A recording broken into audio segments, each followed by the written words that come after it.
How to log in Adobe account. How to log in. Hello guys, welcome back to this YouTube channel. Today I will show you that how can you log in Adobe account on your system. So let's get started.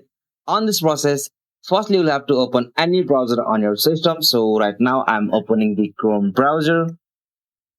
Okay, so after you open the browser, in the search field you'll have to type for adobe.com. So after you type that, you'll have to hit the enter.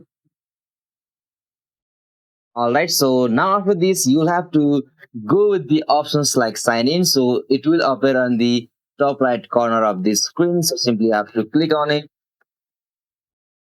All right, so now in the sign in section, you'll be able to log in with your Adobe account here. So if you are a new user, you can create your account here, or as usual, you will have to give your email address, and then after that, you will have to enter a password, and from there, you'll be directly log into your Adobe account, or you can also continue with your Google, Facebook, or Apple ID. So this is the easiest and simplest method to log into Adobe account.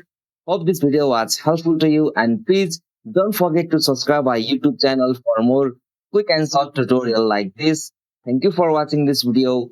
Have a nice day.